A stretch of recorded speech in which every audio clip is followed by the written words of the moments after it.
It's a great start. You alright? How you doing? Yeah, no, you're really making me feel at ease here. I'm known for doing that. No, I'm so happy to have you on my little podcast, Very on my happy to be little here. interview series. This is Peter Moore. He's a wonderful, wonderful trombone soloist. However, you were the principal trombonist, weren't you, of the LSO? Was it for 10 years? 10 years. I was co-principal for the first 4 years and then principal after that. Oh my God. But it went in a weird order for me because I was kind of a soloist first. Oh, when really? I was a kid. I didn't know. Oh, yeah, because you did BBC Young Musician, Yes, right? so yeah. that sort of followed on from that. And then got the job in the LSO and went in a bit more into orchestral stuff and kept the solo things alive and did 10 years, yeah. Do you know what? Which Do you mind went me asking, how did you find doing BBC Young Musician? I wasn't going to ask you that. I'm actually, just as I'm on it, did you find it like, was it stressful? I'll be honest with you, it was well over half my life ago. So Yeah, I it's a was long very much a time kid. ago, yeah. It wasn't stressful at all because I don't think people get stressed when they're 12, really. Yeah, You know, true. I think if I'd have been 16, 17, 18, Yeah, you would have felt the pressure it of would have been stressful, but I just loved it. Yeah, it was Yeah, great. It's like, fair I'm just going to go and play and do my thing, you know. And here you are today. Yeah. Still playing, still doing your thing. Occasionally at like music societies or whatever, people come up and say, "Oh, I watched you on the telly." Oh, it still do happens, and I have to they? be like, "It's like Oh, wow. almost 20 years ago now." Like, Let it go. Yeah. No, I'm joking. Yeah. That's so Yeah. funny. Obviously, you teach at Royal Academy as well, is that Yeah. right? How do you find time to do anything in life? I have a lot more time since I left the orchestra. Yeah. I have loads of time, and that was the thinking behind it, because I knew what I wanted to do. I knew that I needed time and headspace to dedicate to projects, building projects, letting things ferment and grow, and Yeah. you can't do that when you're working around the clock with an orchestra like that. Fabulous as it was, you can't.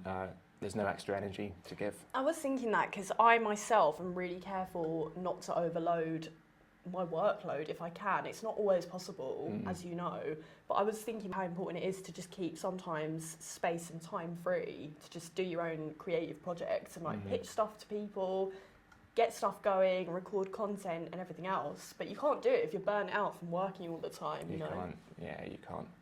And we did a lot of concerts, a lot of travelling. It was fabulous. It's been so fun though. Oh, it was great. Yeah. It was great. You know, I saw the world. I've been all over the world. I'm very lucky to have done that.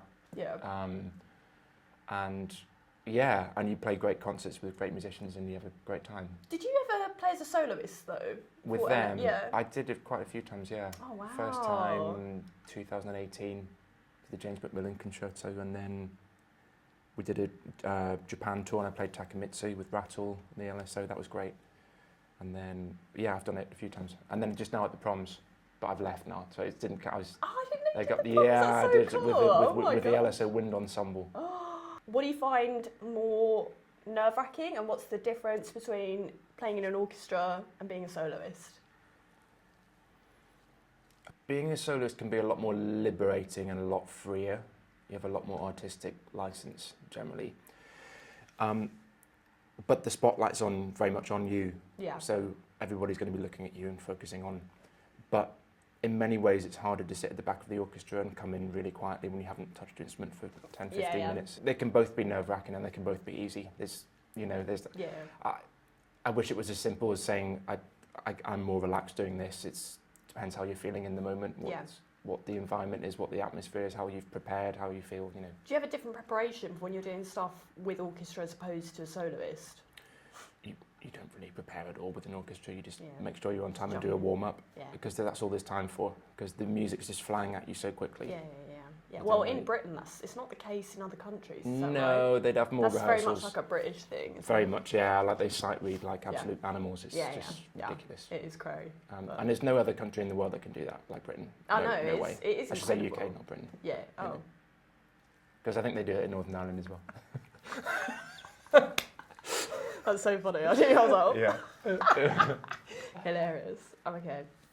But you prefer being a soloist? You feel like you found your path in it, like decided this is what I'm going to do? Would you ever go back to an orchestra now? I don't know. Never say never. I want to really give my all to what I'm trying to do at the moment. It's really difficult, Claire, because there's so much resistance. You're constantly pushing against the establishment who doesn't, generally they don't really want to have a trombonist. I have to say, I must say something because, and this is probably extremely ignorant of me, but obviously my world is so much piano and piano with singers. I have played for a few trumpet players, but I've never played for a trombone soloist. And I do feel it's quite a rare solo instrument. Very rare. It is, isn't it? I'm not going crazy. There's not really any reason for that, though. I've been trying to work this one out, and I can't quite.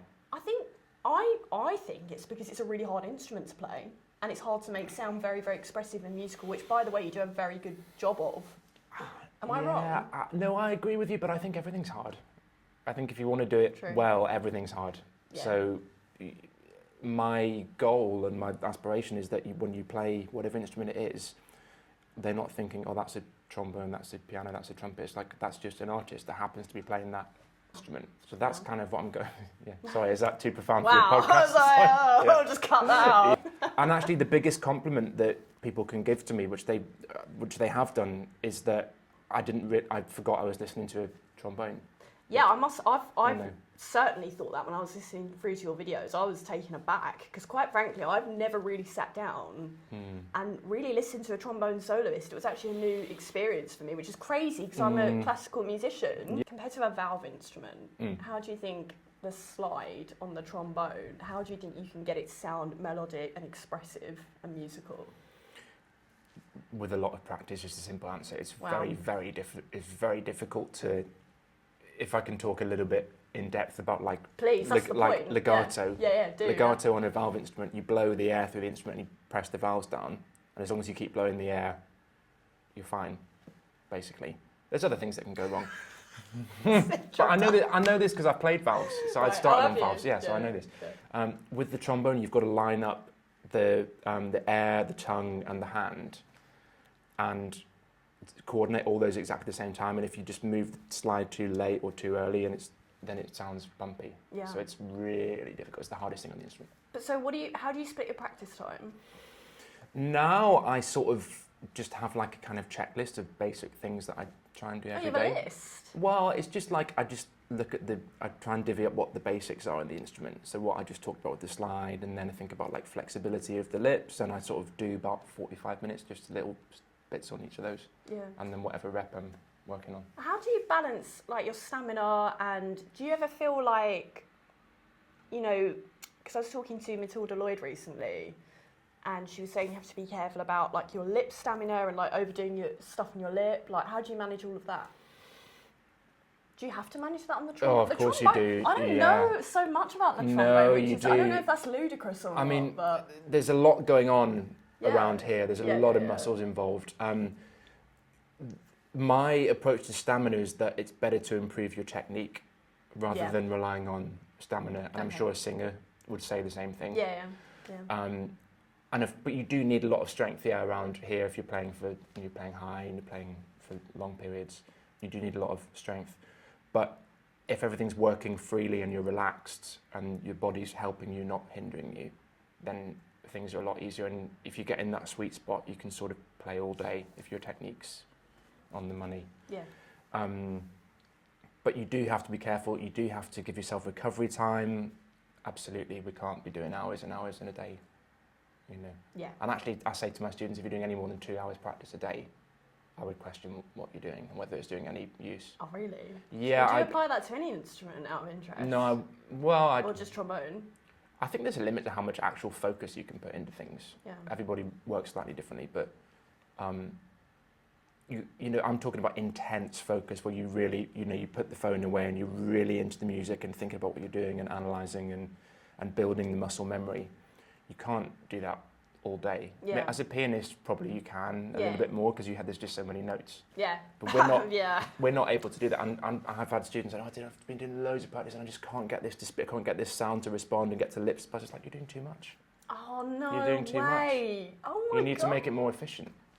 It's all about efficiency. It's all about staying relaxed, efficiency, using the body to help you. That's nuts. I hadn't really. Yeah. Oh my god. I tend to do about 3 or 4 hours of practice a day. But I know some pianists. I heard a rumour once about a girl who did 12 hours a day. I think that must be a lie, though. Do you remember what Rubinstein said?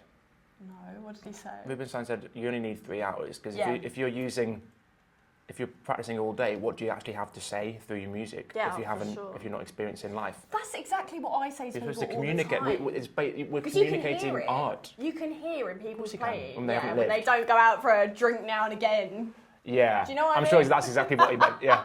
You just got to get the piss more. That is totally what he meant. Yeah. For I'm sure. shockingly paraphrasing there, but he says, but it's right. You have to have something to communicate, and That's so true. it's like you can tell people that haven't got that. They haven't found that. Why did you choose the trombone? Because to be honest, question, again, yeah. it's like I don't know. it's Like, not like kids at school. They're like piano, violin. I wanted to do the flute. well, my whole family are brass players. Oh, is that So that why? helped. Yeah, my parents were both horn Yeah, players, and my yeah. brother was playing the cornet, the trumpet, and Got you. my sister she didn't play anymore, but she was playing back then. So I was sort of knew that I wanted to be involved in some way, and then we watched the brass bands in the park in Belfast, and I just like fell in love with it. I was like, I want to do that. Yeah. And they're like, are you sure? Just like, are you sure? Come on. Trumpet. No, but they was like, they didn't even want me to do music. They were like, no, this one's not doing music. No. Are you serious? Yeah. Yeah. But I think that's worked in my favour no. because there was never any pressure. Yeah, Nobody yeah, ever yeah. told me to go and practice. Oh, you just did it. I just did yeah, it. I was the same. I just fell into Yeah. it. But that's crazy. Oh my god. But you were like, that's it. Oh, I love this instrument. Well, so I much. felt it's quite embarrassing, but I thought because I was going down to like my local junior band and my dad was doing loads of stuff and they were both playing and there was music going on all the time. I thought everybody played an instrument, so I was going into my primary school. I've forgotten this, but my mum said I was going into my primary school, and I'd be asking people like, "Oh, what do you play?" Oh no! Are you serious? Yeah. And my mum was like, "No, you've got to stop doing that." Like, Oh no!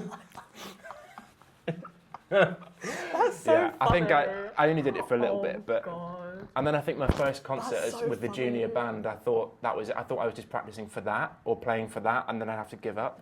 And I was really sad on the way home, age 5 or 6 or something. Oh my god! Did And you I have was a little is that it drum- now? Oh, And they were like, "No, you can."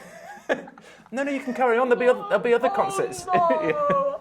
Did you have like a baby trombone? I started on baritone on the valves in the brass, and then I had an alto trombone, yeah. Oh my god. And then I went on to a bigger one. But then it actually went unbelievably well for you. It That's did. nuts. I did. It's the brass bands. We owe a lot to that. It's the brass band world. But I just picked it up really quickly. Yeah, Do you conduct ever? only in private. You're a shower conductor. I do fancy it a little bit one day. I'm I going to can be. really see that in you. I can see I you. love it. Yeah. What, conducting? Yeah, I do. But to be honest with you, Claire, like It's never too late. there's too much to do on the trombone first. Yeah, true. You know. Yeah, but I might yeah. start getting some lessons just on the down low. We'll edit this bit out. Yeah, it's out. So I think the trombone, from what I do know about it, because I have to say it's one of my more limited knowledge capacity. How do you deal with an instrument that I assume might be a little bit unpredictable on stage? It's a bit like walking a tightrope. You're never quite sure what's going to come up. Is it a bit? Yeah. I get That's that kind of all brass feeling. playing. They're all hard. It's like you're pressing a cold bit of metal to your face and you can't see the notes. Yeah. It's hard. It's all up there. That's why brass players are so insecure. It's like singers. I can't help that. You're going to get cancelled in the opera world now. Yeah. Never do an opera because that's it. All the singers will be like, that's funny. But how do you actually manage that? Like, what's your advice to people? Because I think that might be one thing I imagine that might, I don't want to say put people off pursuing a career in brass. But you know, like the piano, you just hit it and it's job done. No, there's voicing and elbows. You know what I mean. I used to play the piano. I almost gave up the trombone to play the did you? piano. Oh, Yeah. really? When I was 15, yeah.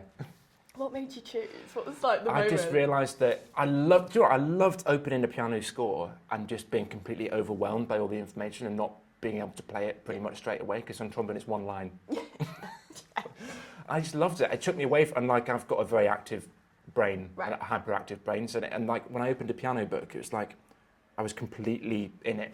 Yeah. I loved it, and Yeah. then just that jealous about the repertoire, of course. you know. Yeah, the rep is the best. But I'd sort of squashed that idea after about a couple of years of doing it quite seriously because I just didn't have a great technique and didn't want to do all the practice.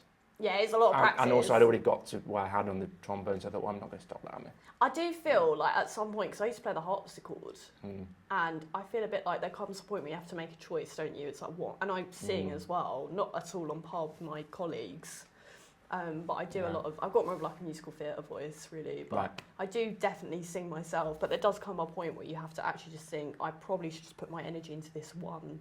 Like, sometimes I have people come for lessons with me, Peter, sorry to interrupt you, and they'll come and I'll be like, okay, you're going to have time to practice, and they're like, oh, I already play 5 instruments. I'm like, what? 5? It's not a competition. 5 instruments? Yeah. I'm like, when have you got time to play 5? That doesn't sound right to me. I'd question whether they're really... there's some people that can do that and really be convincing on all of them, but I think... Surely you can't have school, though. No, but I think depending on what level you're talking about, I think, if you're learning it as a hobby or you're just dabbling, like, that's lovely, it's great to be able to do that, but if you're going to get really serious about something and really delve into it, you need to dedicate your time and energy to fewer things. Yeah, definitely, but so just circling back... Yes, to your question, which we didn't answer. We went on a tangent. Yeah. I'm curious about that. Do you think it... So you think it's a mind... What do you mean by mindset, Peter? Because a lot of people talk about that. A lot of people say things about that. I think I know what you mean, because obviously I have to contend with it myself. But can you explain what you mean about the mindset? I'm talking about trust, first and foremost. Okay. It's trust in your technique and trust in the skills that you already have, that you've worked on. So that's why I'm an advocate of less practice, but more focused practice. Okay. You're building muscle. Not anything you do, any activity, you're building muscle memory. When you're driving, you're not thinking about what you're doing with your feet or the gear stick, are you? Because it's just muscle memory. Yeah. A lot of our instruments need to be the same, especially on piano. 100%. I mean, like, No, if you stop thinking about where you were going here, and you'd the problem is on the trombone, on the brass instruments, we have a bit too much time to think sometimes, and that's when people get into trouble. And I don't mean we shouldn't think. Of course we need to think about and consider how we're going to play something, but a lot of the things need to come down to trust in the muscle memory that you've built to be able to let that flow. So you need to find a way to channel the right thoughts to let what you've already done flow. Yeah. What do you think about, like, super hard bits, though? If you get something that's, like, mega, mega hard, like, what's your psychology when you're getting to that and you're thinking, oh my God, like, what do you do to prepare for a really difficult passage? Is that a really horrible question? If it's something that you can't play pretty much straight away, then you're going to need to come up with a practice solution. So it could be practicing really, really slowly, metronoming rhythms, isolating it, all the usual stuff, and then you just have to trust that it's gone in. I mean, when the violinist stands up and plays Tchaikovsky violin or whatever it is, they're not thinking about how to get from that shift to that shift, or how to... Well, maybe they're thinking about how to colour the sound, because that's a different thing. But they're not thinking about all the little details. It's stuff that's already in the body. It's in the brain. And we have to... A lot of what we do comes back to that. And the problem is when we start really thinking because we want to be good, we want to be our best, and if we think about the wrong things, it can lead to problems. So I try to keep the thoughts quite general, really. Sound, airflow, character. Okay, so that's your focus. And ask myself, how would I want this to be played? How do I want to hear it? And then I try and play it in that way. The only way you can do that is by having an imagination. And if you haven't got an imagination, that's probably because you haven't listened to enough music. Yeah. So you're an advocate. All the time. Same. Yeah, I'm such a. I listen to music non-stop. Oh really? Yeah. I'm sad. Who? So. Doja Cat? Taylor Swift? Do you know what? I'm interested in anything that's good. Yeah, same. I like a good beat. I do like a good beat. I listen to a lot of jazz these days, like early jazz, 20s, 30s, and. But you play a bit of jazz sometimes. Yeah, I dabble. Yeah, I don't know. I do. But I wouldn't say I don't improvise. I don't improvise really. No, but I know I'm obsessed with jazz. I'm obsessed with all the players. I've heard them all. Yeah, you can access anything on your phone. Yeah. So for sure. You've got to. Yeah. So coming back to what you were saying, is that why people don't do it? I think there's a lot of challenges, and the technique side of things is hard, but you have to really love it and have to really want to do it. So obviously I've seen you work with like some really good collab pianists. Yeah. What do you look for in a pianist when you're working with them? Just wondering. Flexibility, curiosity, open-mindedness, brilliant players, willing to change things in the moment. Yeah. Don't want to rehearse too much. Yeah, yeah. You know, that I think there's a sweet spot of rehearsing enough but not too much. Yeah, I completely agree. Leaving things to chance a little bit. It's people that are open to that, open to the excitement of things changing. Yeah, yeah. And basically anybody who wants to play with the trombone. Yeah. So that's not really anyone. Yeah, I'm joking. No, if you're watching this, people I'm joking. Yeah. That's it. I'll be cancelled now in brass world. Yeah, but it's, but do you know what, Claire? Like, it's not. It doesn't have to be this way, and it's upsetting because we just haven't really had many players that have shown what the instrument can do. Oh, you're doing in a the fab classical job world. of that, though. My But God. there's amazing players that could do it. Yeah. But they're not doing it because you have to push like mad to Yeah. get any sort of opportunity because it's just not on the circuit. I've had amazing players all over the world that, you know, that could definitely be doing it. And then if you think about the instrument itself, where it comes from, I mean, it started in the sackbut, you know, used in choral music, and then became more symphonic, and then in the jazz world as well. Like, we've got an amazing history in the jazz world with, you know, band leaders, Tommy Dorsey, Glenn Miller, all these amazing players. Yeah. Oh, was Glenn Miller a trombone player? Yeah. What? Was he? Yeah. I didn't know that. He was, yeah. So there's just all these wonderful things, and it is actually the closest instrument, I believe, along with the cello, it's the closest instrument to the human voice. Instrument. Yeah, I did think that. I wanted to say that, but again, I doubted myself. I didn't know if that was wrong. But in the orchestra, it's used in chorales. Brahms used it in chorales. Beethoven used it in chorales. It's like the voice of God. Yeah. I've always actually thought it was very similar to the voice. I even noticed you played a couple of Lieder. I've seen that as well. Because obviously I love Lieder. Yeah, so I saw of course. you were doing like some Schumann, weren't you? Yes, I've done a few things. But yeah, so there's this side of it that's seems to not really be accessible to people. And let me say something though. You are doing something really good on your Instagram and your YouTube, I believe. I did this video series. They're so good, Peter. Yeah. They're so good. Thank you. I love them. Yeah. I didn't know the trombone could. Yeah. Yeah. Go and watch it. It's so good. It's so Yeah. good. Why did you start doing that? To try and get people excited about the instrument. That's I'm basically excited. my number one quest. Because if they're not excited about the instrument, then I don't work. Oh. You know. Oh no! But it goes. We don't want that. Sorry, that sounds cynical. It goes. No, it goes deep in that. I deeply care about the instrument and clearly. showing it in a way that isn't necessarily first assumed. So so you can go on YouTube and watch. There's a playlist you can watch. Yeah, there's so much I've already learned about the trombone. Just having a little flick through, I was like, I didn't know. It can do anything. Oh, It can do anything. anything? It can do pretty much anything. Yeah. Can it drink gin? No, but the person operating it can. It's never too late. That's funny. I'm going to ask you. Can I ask you two questions? Okay. First is a little bit basic because I'm genuinely interested. What made you decide to start a podcast on YouTube? And you've probably been asked that already. I have, yeah. Okay, well, answer the second one then. Okay, the second one is, how can music serve the world? Oh my God. Tim asked a similar How important is it? That's funny. Okay. Well, Humanity. It's not a funny question. I don't know why. That's it. It's funny that you both asked a similar one. All right. So, So how can music serve humanity?